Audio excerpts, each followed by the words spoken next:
Welcome to the Dental Business Guide podcast. From money to marketing to management, this podcast will help you run a better dental business. Welcome back to the Samera podcast. I'm George, and once again, it seems like we're always with you, Aaron, today.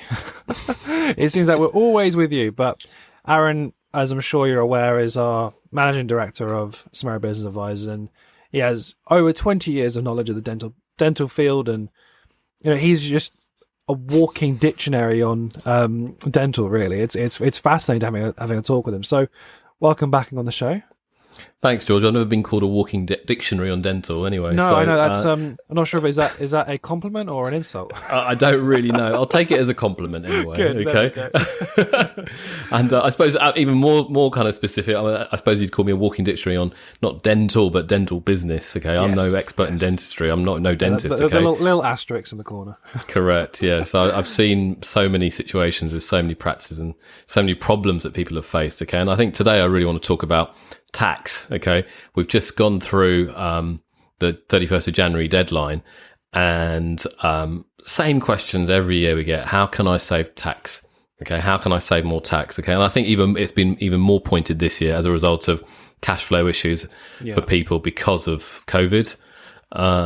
So how can you save more tax? Okay, so there's no, I suppose, magic wand here. Okay, but the most important factor here is, and you've got to be very careful in this world. There are lots of people who espouse that you can save more tax by investing in this or doing that or doing some exotic type of thing. Yeah. But I would really stress, be very careful, okay, on that. Very, very careful. I know clients who've done things like that in the past and they've got their fingers burnt. And I think maybe about 5 or 10 years ago, it was a very common occurrence for particularly dentists getting involved in such tax planning schemes. And I know many who have had the wrath of HMRC on them as a result of it, because they're all very questionable, and the people who organised them or promoted them have all kind of disappeared, and the person left carrying the can ultimately is the dentist who thought he was investing or doing something proper and legitimate, and obviously it turned out to be not so good in the first place. So.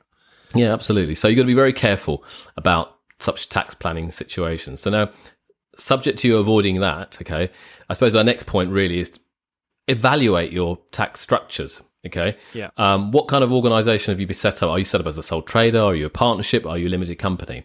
Now, the tax rules change every year, and you should be really looking at what are the best options for you over the long term. And a few years ago, dental limited companies were very attractive. They still are, okay? Not just for the tax benefit, but obviously for the limited liability status that you get with them as well. But there are certain options and certain better ways to run your business if it's set up in a company.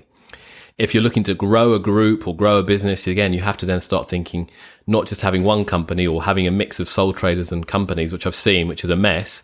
You want to ultimately grow it into a group, which is a corporate group, which has been planned and organised properly, which then minimises the tax basis or structure as well. Okay.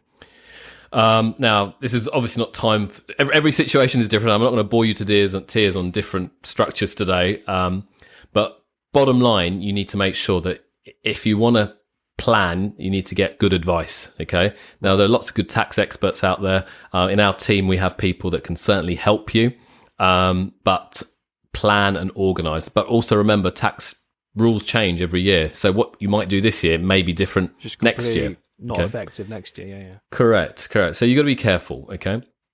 But I suppose one of the real basic points of this is making sure that you've also are claiming for everything in your business. Okay. Right. And that goes back to organization. Okay.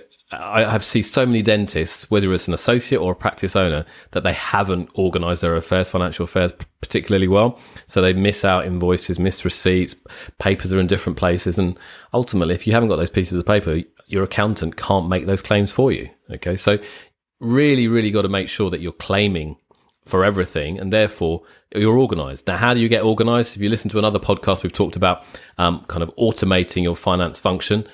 Check that one out, and you'll understand how we do that using Xero, HubDoc, and a streamlined process. So, in a nutshell, tax is a hot topic in a dental business. Okay, dentists tend to earn quite well obviously you'll get questions from people, how can I reduce my tax bill? But there are legitimate ways, as I said, by making sure you're deducting everything. Pension contributions is another, that type of thing. And then obviously structuring it right. Okay, so talk to the right people, seek out the right advice, and there will be people out there to help you on this. Amazing.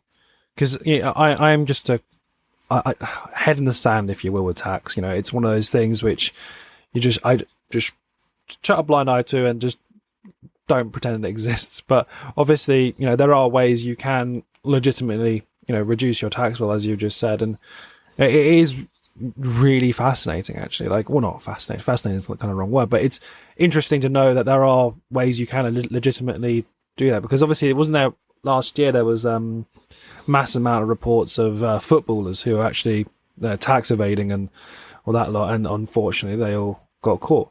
Or fortunately, Correct. I should say. They all got caught. And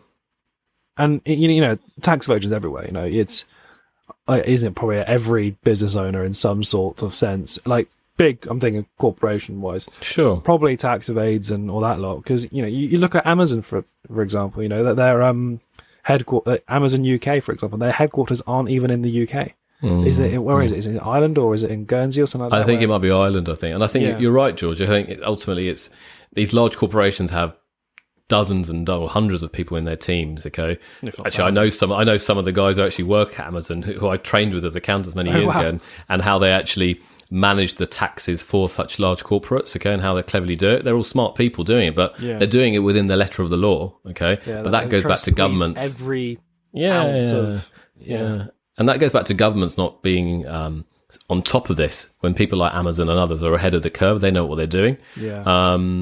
But unfortunately, the average dentist or the average dental business doesn't have the resources of people like Amazon to be clever and inventive. So in the absence of that, you just need to be organised, seek the right advice from the right specialist, like with anything, okay?